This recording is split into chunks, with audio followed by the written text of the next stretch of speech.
So yan, another accessory and Shopee haul na naman ng ating itatopic for today. At this time, mag-unbox tayo ng isang unique na wireless earphone at ito'y mula sa Soundpeats. Soundpeats Clip 1 at ito'y powered ng Dolby Audio. At kung interested kayo bumili nitong Soundpeats Clip 1, nandito yan sa ating view products. I-click nyo na itong view products na to.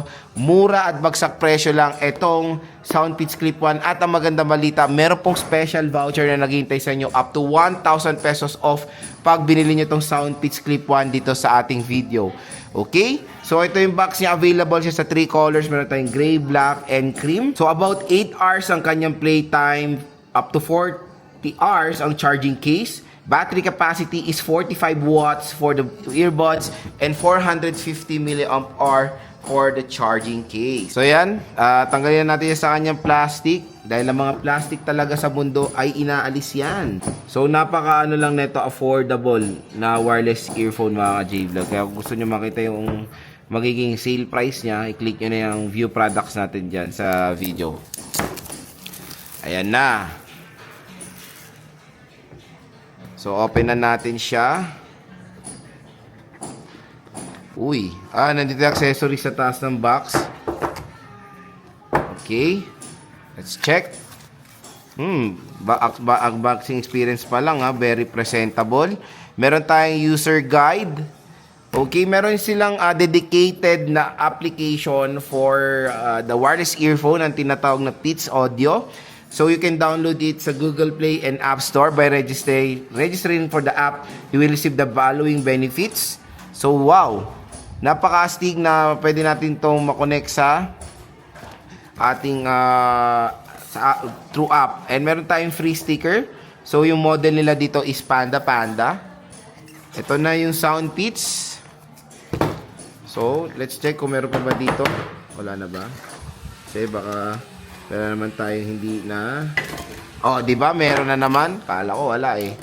So meron tayo ditong cable Type-C and wala na. I think akala ko meron siyang extra na buds. So wala, Type-C. Ito na ang Soundpeats. Wow. Mukhang capsule pero ang ganda oh. Glossy, super glossy siya. Ito yung logo nila, Soundpeats. USB Type-C port and yung pair button. Pag inopen natin, ay ang ganda. Very unique yung design. Ito na yung Clip 1 nila mga idol. To be honest, hindi pa ako nakakapag-try ng ganitong wireless earphone. Yung ganitong style na clip na gustong gusto kong i-try. Na dito ko mauuna matatry sa Soundpeats. Napaganda ng design nila. Very premium for an affordable price. Ayan. Ito yung pangalawa. I don't know kung paano to eh. So, check natin.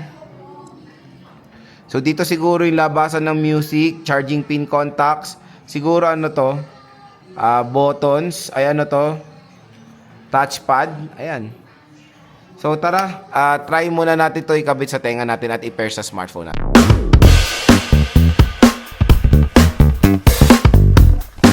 Kahit kumuha tayo ng Android.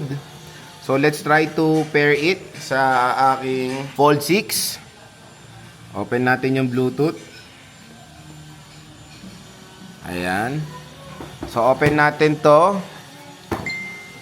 Tanggalin natin. Ayan. So, tinanggal natin. Na-detect na agad Soundpeats Clip 1. So, i-pair agad natin. Pair. Okay. So, ayan. Soundpeats Clip 1. Nakakonect na tayo. So, let's try to test it. Meron ba ako Spotify dito? Oh, wala ako Spotify. So, download muna ako. So, ayan. Medyo bago sa akin yung ganito experience ng earphone. Pero okay naman yung base quality niya maganda. Ayan, oh.